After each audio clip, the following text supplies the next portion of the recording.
దళిత బంధు దరఖాస్తుల పరిశీలన నిలిపివేత. ప్రభుత్వ నిర్ణయం కోసం ఎస్సీ సంక్షేమ శాఖ లేఖ కూడా రాష్ట్రంలో దళిత బంధు రెండో విడతలో తీసుకున్న దరఖాస్తుల పరిష్కార ప్రక్రియ ఎస్సీ సంక్షేమ శాఖ నిలిపివేసింది. దాదాపు 50,000 మంది దరఖాస్తులపై విధానపరమైన స్పష్టత వచ్చే వరకు ఎలాంటి నిర్ణయం తీసుకోకూడదని నిర్ణయించింది.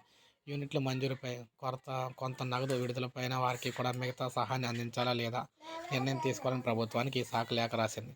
మాజీ సీఎం కేసీఆర్ నేతృత్వంలోని భారత ప్రభుత్వం ప్రకటించిన ఈ పథకం కింద రాష్ట్రంలో తొలి విడత 38,000 కుటుంబాలకు దళిత బంధు యూనిట్లు అందించారు. ఇందుకోసం అప్పటి వరకు 4,400 కోట్లు కూడా ఖర్చు చేశారు. ఒక్కో దళిత కుటుంబానికి 10 లక్షల చొప్పున సహాయం కూడా అందించారు. తొలి విడతలో ఎంపికైన లబ్ధిదారులందరికీ నిధులు వచ్చాయి. రెండో విడతలో నియోజకవర్గానికి 1,100 మంది చొప్పున సుమారు 1,30,000 కుటుంబాలకు పథకాన్ని అందించాలని లక్ష్యంగా పెట్టుకున్నారు. ఈ మేరకు అన్ని నియోజకవర్గాల్లో కలిపి జిల్లా కలెక్టర్లకు 50,000కి పైగా దరఖాస్తులు అందాయి. ఈ వివరాలను కలెక్టర్ దళిత బంధు పోర్టల్లో అప్లోడ్ కూడా చేశారు. రెండో విడత కార్యక్రమంలో పైలట్ ప్రాజెక్ట్ కింద 400 మందిని ఎంపిక చేసి యూనిట్లు మంజూరు చేశారు.